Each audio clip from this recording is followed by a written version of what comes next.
Bismillahirrahmanirrahim. Assalamu alaikum dear students.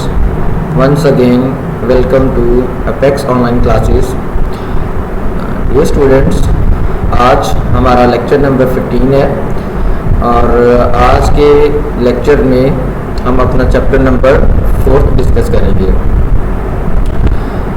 हमारा chapter number 4 है journal the original book of entry.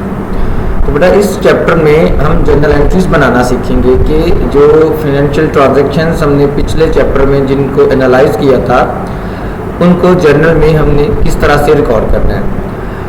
तो आज के जो टॉपिक है आज का, इसमें हमने जर्नल एंट्रीज बनानी सीखनी है, लेकिन उससे पहले कुछ बुनियादी चीज़ें हैं जर्नल एंट्रीज बनाने से पहले जो हम आज के लेक्चर में पढ़ेंगे।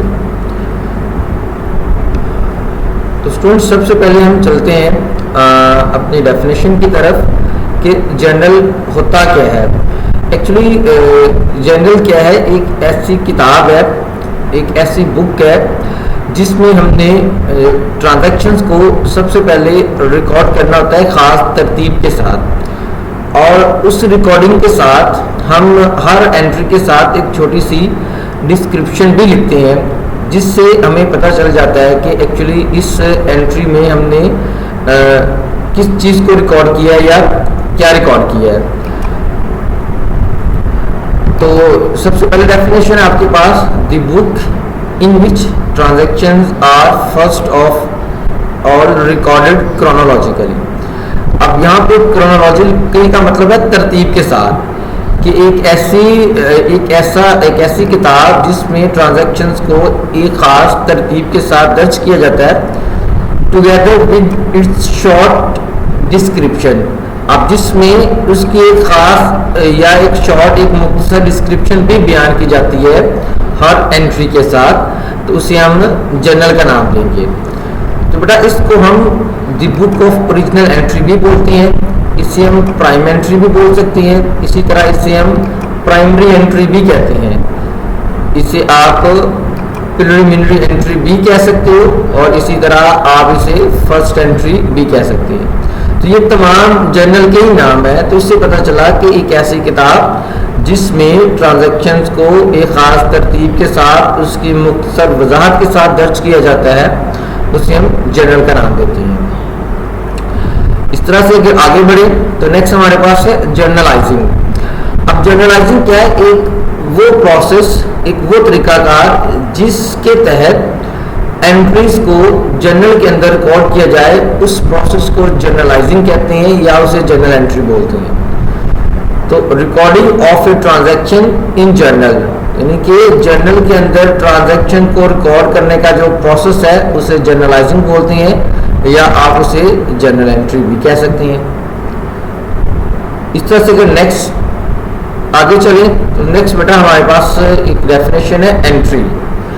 अब एंट्री किसे कहते हैं? एंट्री का मतलब होता है रिकॉर्ड, यानी कि किसी भी ट्रांजैक्शन को उसकी मुतल्लिका बुक के अंदर, मुतल्लिका खाते के अंदर मुनासिब जगह पे दर्ज करना एंट्री कहलाता है। यानी कि किसी भी ट्रांजैक्शन को एक कंसर्न बुक ऑफ अकाउंट के अंदर प्रॉपर प्लेस पे दर्ज करना क्या कहलाता है? एंट्री कहलाता है। तो एंट्री की definition, recording a transaction in appropriate place, यानी कि किसी ट्रांजैक्शन को एक मुनासिब जगह पे दर्ज करना of the concern books of account, यानी कि उनके मुतल्लिका खातों की किताबों के अंदर दर्ज करना एंट्री कहलाता है। किसी भी ट्रांजैक्शन को मुतल्लिका खातों की किताबों के अंदर दर्ज करने के अमल को हम एंट्री बोलते हैं।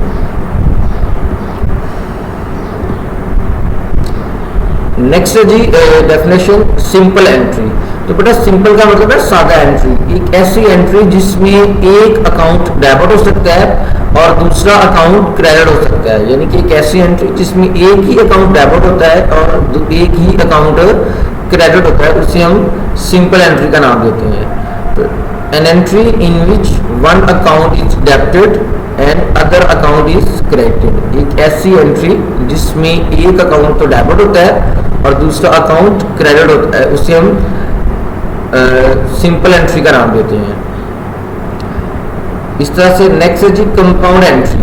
अब कंपाउंड का मतलब होता है मुरक्कब एंट्री, यानी कि किसी एक ऐसी एंट्री जिसमें एक से ज्यादा अकाउंट डेबिट हो या एक से ज्यादा अकाउंट क्रेडिट हो, उन्हें हम कंपाउंड एंट्री का नाम देते हैं। An entry in which more than one account is debited or more than one account is credited is called compound entry। और उसके बाद नेक्स्ट है जी नरेशन। अब नरेशन कहते हैं वजाहत को, कि हर ट्रांजैक्शन के बाद, हर एंट्री को रिकॉर्ड करने के बाद उसी के नीचे हमें एक मुख्तसर सी वजाहत पेश करनी पड़ती है, मुख्तसर एक्सप्लेनेशन देनी पड़ती है।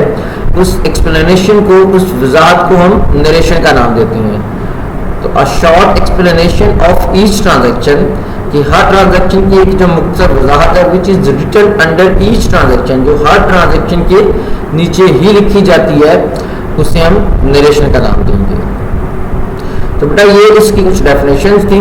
इससे आगे हम चलेंगे अपने डेबिट और क्रेडिट के रूल्स की तरफ। यानी कि हम इसमें पढ़ने हैं 5 एलिमेंट्स या 5 फंडामेंटल्स ऑफ अकाउंटिंग। यानी कि अकाउंटिंग के 5 जो एलिमेंट हैं या 5 फंडामेंटल्स हैं या 5 पिलर्स हैं जिनकी बेस पे अकाउंटिंग की जाती है, उनके मुताल्लिक हम सीखेंगे। तो बेटा सबसे पहले नंबर पे हमारे पास है एसेट्स। एसेट्स की डेफिनेशन तो ऑलरेडी हम पढ़ चुके हैं पिछले चैप्टर्स के अंदर। अब हमने इसमें ये सीखना है कि एसेट्स को हमने कब डेबिट करना है और कब इसको हमने क्रेडिट करना है। अब देखिए बेटा डेबिट और क्रेडिट का कोई प्रॉपर मीनिंग नहीं है। अब अकाउंटिंग के अंदर इनको हम मतलब कि कोई स्पेसिफिक जो खास इसका तो तलफ़्फ़ुज़ है, जो खास मीनिंग है वो नहीं दे सकते। अकाउंटिंग में डेबिट का मतलब यहाँ पे हमारे पास होगा कि किसी चीज़ में इजाफा होना, और अकाउंटिंग का मतलब क्रेडिट का मतलब है किसी चीज़ में कमी होना। यानी कि जब कोई चीज़ हमारे पास आए तो उसे हम डेबिट करते हैं, और जब कोई चीज़ हमारे पास से जाए तो उसे हम क्रेडिट करते हैं। तो एसेट को हम क्या करेंगे, जब भी आपके एसेट में बेटा इजाफा होगा तो आप इसको, एसेट में जब भी इजाफा होगा तो आप इसको डेबिट करेंगे। यानी कि increase in assets will always be debited. जब भी एसेट में इजाफा होगा तो आप इसको डेबिट करोगे, और डिक्रीज इन एसेट्स, जब भी एसेट में कमी होगी तो आप उसे क्रेडिट करोगे। तो इससे पता चला कि एसेट में अगर इजाफा हो तो हम उसे डेबिट करते हैं, और एसेट में अगर कोई कमी हो जाए तो उसे हम क्रेडिट करते हैं। नेक्स्ट इसी तरह से दूसरे नंबर पे है एक्सपेंसेस, यानी कि अखराजात। तो बेटा एसेट और एक्सपेंस दोनों का सेम रूल है। इसी तरह अगर एसेट एक्सपेंस में भी इजाफा होगा तो ये डेबिट होगा, और एक्सपेंस में जब भी कमी होगी, डिक्रीज में एक्सपेंस होगा, तो इसे हम क्रेडिट करेंगे। तो देखिए अगर इन दोनों के जो रूल्स हैं, यानी कि एसेट और एक्सपेंस, दोनों का रूल एक जैसा है। ये एसेट भी जब इजाफा होता है इसमें इसको हम डेबिट करेंगे, और एक्सपेंस में भी जब इजाफा होगा इसे हम डेबिट करेंगे। इसी तरह से एसेट में जब कमी होगी तो तब ये क्रेडिट होगा, और एक्सपेंस में जब कमी होगी तो तब भी ये क्रेडिट होगा। नेक्स्ट हमारे पास है जी लायबिलिटी। अब लायबिलिटी की डेफिनेशन भी हम पढ़ चुके हैं। तो लायबिलिटी का भी रूल इसके बिल्कुल ऑपोजिट है। लायबिलिटी को जब लायबिलिटी में इजाफा होगा, लायबिलिटी जब बढ़ेगी तो आप उसको क्रेडिट करोगे। Increase in liability always will be credit, तो ये हमेशा क्या होगी, क्रेडिट होगी। और अगर लायबिलिटी में कमी होगी तो इसे हम डेबिट करेंगे। तो मतलब पता चला कि लायबिलिटी एसेट और एक्सपेंस के बिल्कुल अपोजिट है, कि लायबिलिटी में जब भी इजाफा होगा ये क्रेडिट हो जाएगी, और जब भी इसमें कमी होगी तो ये डेबिट होगी। इसी तरह से नेक्स्ट है रेवेन्यू या इनकम। अब रेवेन्यू या इनकम मतलब जो हमारे पास आमदन आएगी, इसका भी रूल बिल्कुल लायबिलिटी की ही तरह है कि इनकम में भी जब इजाफा होगा तो उसे हम क्रेडिट करेंगे, और इनकम में जब कमी होगी तो उसको भी हम डेबिट करेंगे। तो मतलब ये हुआ कि एसेट और एक्सपेंस के बिल्कुल अपोजिट है लायबिलिटी और रेवेन्यू या इनकम। नेक्स्ट लास्ट पे हमारे पास है जी कैपिटल। अब बेटा कैपिटल का भी सेम यही रूल है जो लायबिलिटी और रेवेन्यू का है, कि जब भी आपके कैपिटल में इजाफा होगा तो उसे हम क्रेडिट करेंगे, और जब भी कैपिटल में कमी होगी तो उसे हम डेबिट करेंगे। तो इन तीनों को अगर हम देखें तो हमें पता चलता है कि इन तीनों की नेचर सेम है। यानी कि लायबिलिटी, रेवेन्यू और कैपिटल, ये तीनों जब भी बढ़ेंगे ये क्रेडिट होंगे, और जब भी ये कम होंगे तो ये डेबिट होंगे। तो अगर इन दो सेट्स को हम देखें तो ये दोनों एक दूसरे के अपोजिट हैं, यानी कि एसेट और एक्सपेंस ये इन दोनों की सेम नेचर है, लायबिलिटी, रेवेन्यू और कैपिटल इन दोनों की सेम नेचर है, लेकिन ये दोनों सेट्स एक दूसरे के अपोजिट होंगे। तो बेटा अकाउंटिंग रिकॉर्ड करने के लिए, अकाउंटिंग सीखने के लिए हमें इन पांचों एलिमेंट्स का पता होना चाहिए कि कब इनको हमने डेबिट करना है और कब इनको हमने क्रेडिट करना है। तो यहाँ पे हमारी क्लास ख़त्म हो जाती है। इंशाल्लाह नेक्स्ट लेक्चर में हम अपने न्यूमेरिकल्स को सॉल्व करेंगे, जिसमें हम अपना सबसे पहला जो न्यूमेरिकल है वो डिस्कस करेंगे, उसको रिकॉर्ड करना, एंट्रीज को रिकॉर्ड करना, जर्नल के अंदर रिकॉर्ड करना सीखेंगे। तो आप लोग अपना बहुत सारा ख्याल रखिएगा। अल्लाह हाफिज़।